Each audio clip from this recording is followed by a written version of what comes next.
శబ్దం.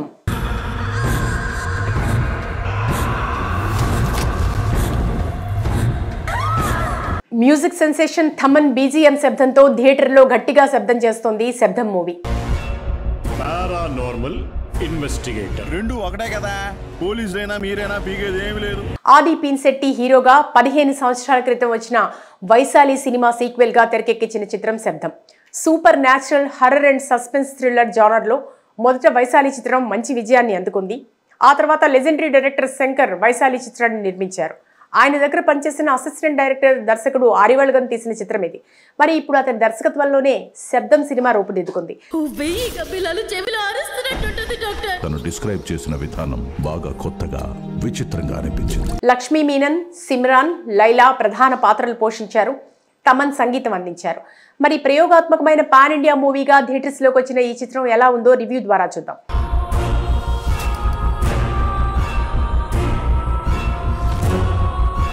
ముందుగా ఈ సినిమా కథ విషయానికి వస్తే, తమిళనాడు దగ్గరలో ఉన్న ఒక మెడికల్ కాలేజీలో కొంతమంది అమ్మాయిలు అదృశ్యంగా ఆత్మహత్య చేసుకుని చనిపోతుంటారు. వారు ఆత్మహత్య చేసుకుని చనిపోవడానికి గల కారణాలు అంత బలంగా ఉండవు, చాలా అనుమానాలకు తావిస్తాయి. ఈ క్రమంలో వారు ఆత్మహత్య చేసుకున్నారా లేదా ఇంకా ఏదైనా ఉందా అనే కోణంలో ఆలోచించి కాలేజీ యాజమాన్యం ఒక పారానార్మల్ ఇన్స్పెక్టర్ వ్యూమా ఆది పిన్సెట్టిని పిలుస్తారు. అలా కాలేజీలో ఎంటర్ అయిన వ్యూమా అసలు అవి ఆత్మహత్యలా లేక హత్యలా అని తెలుసుకునే పనిలో పడతాడు. ఈ క్రమంలో ఎన్నో షాకింగ్ విషయాలు వ్యూమా దృష్టికి వస్తాయి. ఈ నేపథ్యంలో అమ్మాయిలు ఎలా చనిపోయారా లేదా ఎవరైనా చంపారా? హీరో తెలుసుకున్న షాకింగ్ నిజాలేంటి? శబ్దం సినిమా ద్వారా డైరెక్టర్ ఎలాంటి మెసేజ్ ఇచ్చారు? ఇలాంటి అనేక రకాల ప్రశ్నలకు సమాధానమే ఈ సినిమా కథ.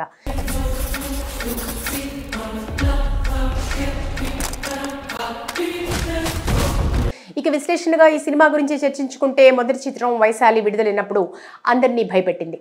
15 ఏళ్ల క్రితమే విజువల్ ఎఫెక్ట్స్ ఆకట్టుకుంది. ఆ సమయంలో నిర్మాత శంకర్ సహకారంతో ఈ సినిమా మంచి గుర్తింపు దక్కించుకుంది. ఇప్పుడు దాని సీక్వెల్ కూడా వచ్చిన శబ్దం కూడా వైశాలికి మించిన స్థాయిలోనే ఉంటుందని చెప్పొచ్చు. థియేటర్స్లో గట్టిగా శబ్దం చేసిందని అనుకోవచ్చు.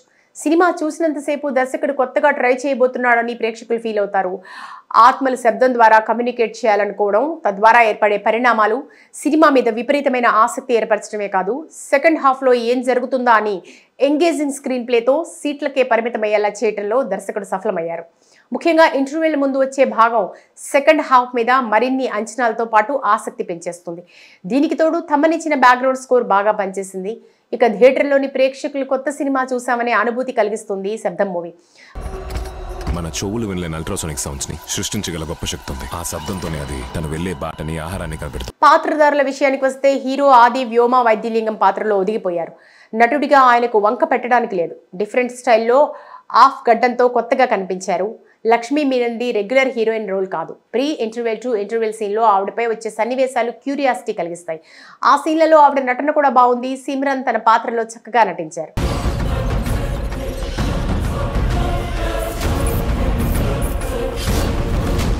లైలా రోల్ ఓకే అనిపించింది. నటుడు రిడిన్ కింగ్స్లే మధ్యలో కాస్త నవ్వించారు. మిగతా పాత్రధారులు తమ పాత్ర మేరకు న్యాయం చేశారు. ఇక సాంకేతిక విభాగాల విషయానికి వస్తే, ముఖ్యంగా ఈ సినిమాకు థమన్ మ్యూజిక్ బ్రిలియంట్గా ఉండటమే కాకుండా ప్రతి సన్నివేశానికి ప్రాణం పోసిందా అనిపించేలా బ్యాక్గ్రౌండ్ స్కోర్ అందించారు. కొన్ని సన్నివేశాలకు తమన్ అందించిన బీజిఎం కేక పెట్టించిందనే చెప్పాలి. తర్వాత ఈ సినిమా ఆర్ట్ విభాగం పనితీరు అద్భుతంగా ఉంది. ఆర్ట్ వర్క్ చాలా క్లాసీగా ఉండటంతో సినిమాటోగ్రఫర్ తన కెమెరాకు మరింత పని చెప్పాడు. ప్రతి సన్నివేశాన్ని హాలీవుడ్ స్థాయిలో పిక్చరైజ్ చేసిన ఫీలింగ్ కల్పించాడు. నిర్మాణ విలువలు బాగున్నాయి.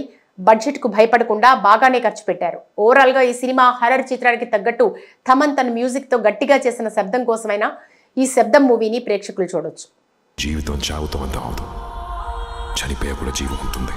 కాపాడు, పారిపో సైతాను, ప్రభువా కాపాడు, పారిపో